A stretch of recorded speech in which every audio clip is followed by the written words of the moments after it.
ओम श्री गणपति नमः। श्री गणेश की वंदना कर जिनके स्वामी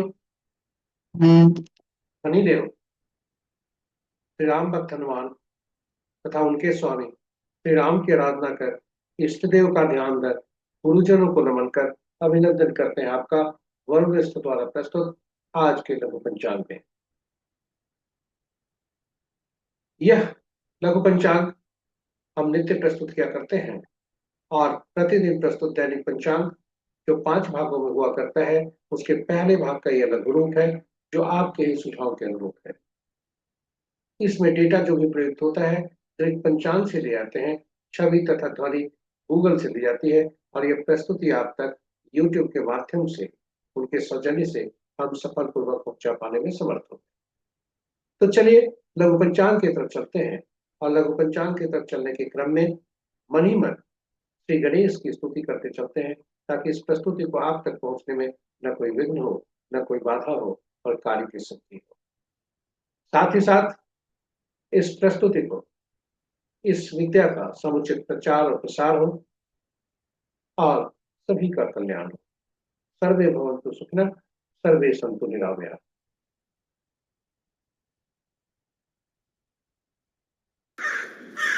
स्वागत है आपका लघु पंचांग में। ओम संस्थाय नमः। पंचांग आम बोलचाल की भाषा में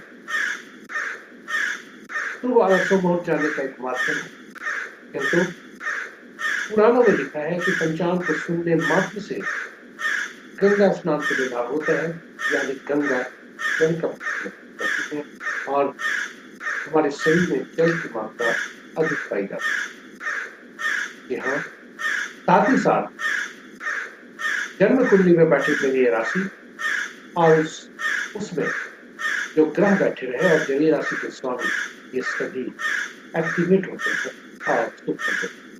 कहते हैं पंचांग हम सबकी निर्णय को क्षमता को सुदृढ़ करता है, आत्मबल बढ़ाता है।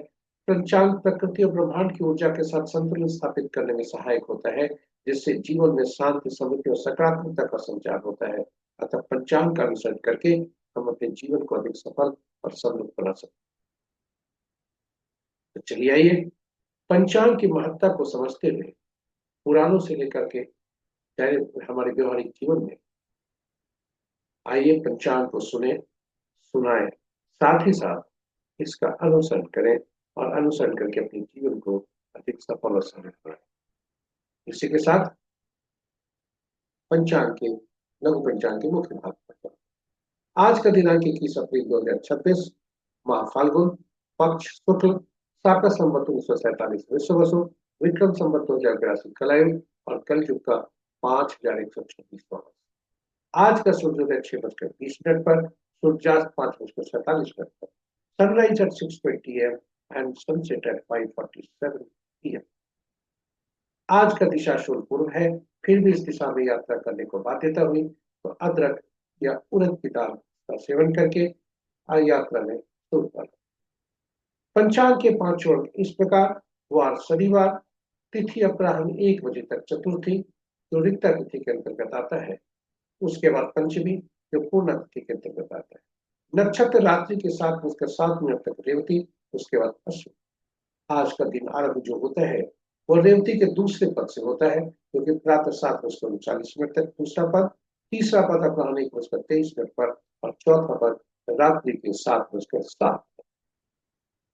ये रेवती के चौथे पद पर और उसके बाद आरंभ होता है अश्विनी का पहला पद, जो कि देर रात्रि मध्य रात्रि 0:50 तक और दूसरा पद सूर्योदय के ठीक पूरा दिन बाद यानी प्रातः 6:32 तक।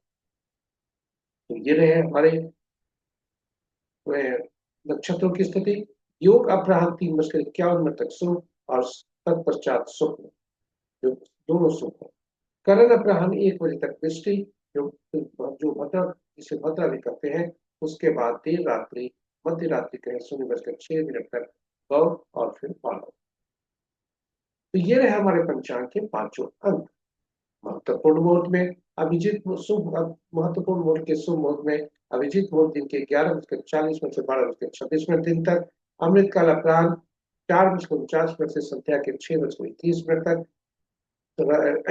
रवि जोग प्रातः 6:20 से रात्रि के 7:07 तक, विजय मुहूर्त अपराह्न 1:58 से 2:45 तक और गोधूली बेला संध्या 5:44 से संध्या के ही 6:09 तक और रात अंत में निशिता मुहूर्त देर रात्रि 11:38 से मध्य रात्रि 0:28।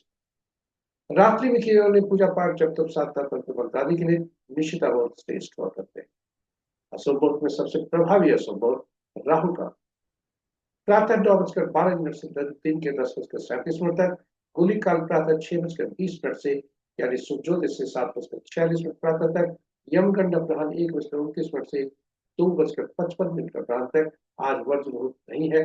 भद्रा प्रातः 6:20 से 1 बजे दिन तक, गंड मुहूर्त प्रातः 6:20 से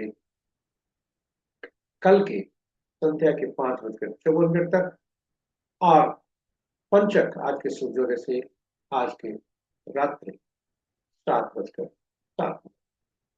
तो ये रहे हमारे महत्वपूर्ण शुभ और अशुभ मुहूर्त ग्रहों के और इस प्रकार हमारी प्रस्तुति यहाँ पर समाप्त हुई।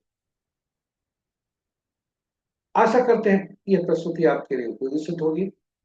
यदि इस प्रस्तुति को आप पहली बार देख रहे हैं तो हमारे चैनल को सब्सक्राइब जरूर करें, साथ ही साथ नोटिफिकेशन बटन को दबा दें ताकि हमारे हर प्रस्तुति की सूचना आपको मिल सके और आप उससे लाभान्वित हो सके। यहाँ आरंभ में हमने कहा था पंचांग को सुनने मात्र से गंगा स्नान को लाभ होता है और पंचांग के अन्य लाभ इसलिए सुने सुनाए तथा साझा करें प्रस्तुति को अपने मित्रों परिजनों का शुभेच्छुओं के संग ताकि वे भी पंचांग का सुनकर गंगा स्नान को लाभ प्राप्त कर सके और अनुसरण करके जीवन को अधिक सफल कर सके।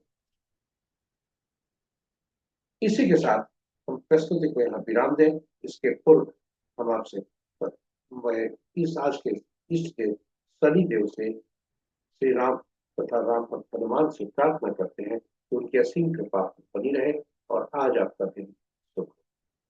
जय शनिदेव, जय श्री राम, जय श्री जय बजरंगबली, जय हनुमान।